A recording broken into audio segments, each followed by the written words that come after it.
Ini dia. Gini, jadi nabung cash 10 juta itu gampang. Semua orang gue tarik, ini bisa gini. Ini bisa semua orang punya bank. Lunasin semua hutang kecuali KPR, hutang kecil, kartu kredit, hutang-hutang anjing itu lunasin. Simpan 3 bulan, 3 sampai 6 jos revisi. 3 sampai 6 minimal, tapi minimal 3. Tapi kalau gue bilang sama bro kakak, gue sama bro kakak tuh ekstremis dana darurat. Kita berapa ya daruratnya? 100 tahun nih gue. Dana darurat kita 100 tahun. Jadi, nah dana darurat balik lagi, produknya apa aja? Kalau tadi yang kayak si Eta tuh kan lu bisa kayak taruh di yang stable fund, kayak misal Sukor punya, Sinarmas punya, dana mas stabil. Balik lagi, kita nggak pernah, yang gua ngomong tadi misal Alway kita nggak dibayar sama Spider ETF dan lain-lain. Ini apa, no endorse, kita cuma edukasi. Nah dana darurat ini ada banyak produknya bro. Yes. Yang Indo ada, yang Singapura tuh ada, kayak US Treasury dari MAS Singapura juga ada pakai SGD, yang suka SGD. USD di Indonesia ada banyak, ada 2 produknya, tapi baru launching, kayak baru bulan ini bulan depan. Jadi ntar kita kasih tahu kalian di dalam ternak uang. 4, investasi minimal 20% dari income. Nah ini bro, ini yang seru nih. Iya. Ini kan ibaratnya ini persiapan masuk ke hutan. Benar. Ini masuk hutan nih. Ini udah rimba nih. Ini rimba nih. Setelah 3 tuh rimba. Setelah 3 tuh rimba. Jadi ini batas gampangnya di sini. Ini rimba nih. Ya. Karena dana pernikahan anak tuh sulit sekali teman-teman. Sulit sekali. Banyak artis yang nggak punya. Yes. Even yang income-nya 1 miliar sebulan banyak yang nggak punya loh. Dan ini juga Ini statistik loh, 80% atlet dan juga artis itu bangkrut setelah mereka pensiun. Betul. 80%. Kenapa? Karena mereka nggak pakai tangga kita. Yes. Mereka nggak tahu kita, nggak kenal kita. Benar. Makanya bangkrut. Ya. Jadi buat lu presenter TV, artis, pemain bola nonton ayo sini. Benar. DM Timothy Ronaldo. Stop. Jangan DM, nggak bisa balas. Oh. nonton. Kalau misalnya apa namanya? Lu nontonnya orang tidur di pagi hari, nggak dapat ini, nggak dapat tangganya ya. Pendidikan anak, nah pendidikan anak itu bagian dari ini. Ini by the way inspirasi dari dia. Karena gue akhirnya setuju, kayaknya gue dulu dana pensiun bro. Tapi dana pensiun itu jauh banget. Dana pensiun jauh banget dan pendidikan anak tuh biasa bahkan bisa lebih besar loh. Yes. Pendidikan anak tuh bisa lebih besar daripada dana pensiun karena lu mesti siapin sampai kayak 17 tahun dong bro ya berarti. Oh iya. Lebih dong, 20. Iya. Berapa? Lulus berapa sih? Nggak kuliah, beres.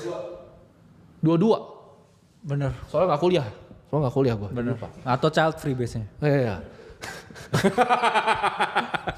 Jadi pendidikan anak ini besar, nominal ini besar sekali nih. Nanti kita jelasin di dalam ternak uang caranya gimana ya. Nah tapi yang kita bahas nomor 4 dulu deh. Nomor 4, ada beta, ada alpha. Nah beta itu produknya apa? Contohnya kayak di Indonesia. Banyak yang ngajarin, oh beli yang reksadana saham ini. Salah, lu harus belinya indeks kalau mau beli Indo.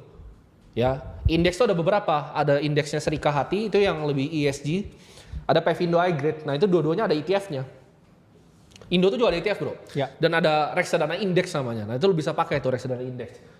Tapi kalau lu mau yang lebih agresif, kuncinya tuh Holy Grail teman-teman. Ya, Holy Grail tuh di saat lu menemukan ya berbagai aset yang bisa ngasih alpha, terus uncorrelated. Contohnya, lu bisa punya Bitcoin, lu punya IHSG Indonesia, lu punya misalnya indeksnya India, lu punya indeksnya Cina, Ya. lu punya world indeksnya dunia, lu punya gold, lu punya lukisan. Lu jangan salah, lukisan itu juga mantep returnnya. Ya, lu punya jam tangan, itu uncorrelated aset class. Ya. Nah ini seru nih, ini bakal banyak banget yang kita paling bahas tuh mungkin ya. 1, 2, 3 kan straightforward ya. 4 ini bakal banyak kita bahas cara nyerangnya buat bikin 5, lunasin KPR. Nah yang seru lagi yang nomor 7 bro.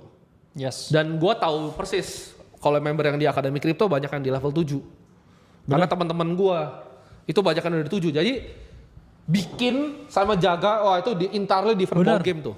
Karena orang selalu berpikir tentang memperoleh ya, tapi nggak pernah berpikir tentang mempertahankan. Padahal faktanya tuh mempertahankan tuh lebih sulit daripada memperoleh. Karena satu teman-teman yang manusia paling benci itu adalah konsistensi. Ya. Orang itu selalu mudah bosan, mudah menyerah, dan gampang puas.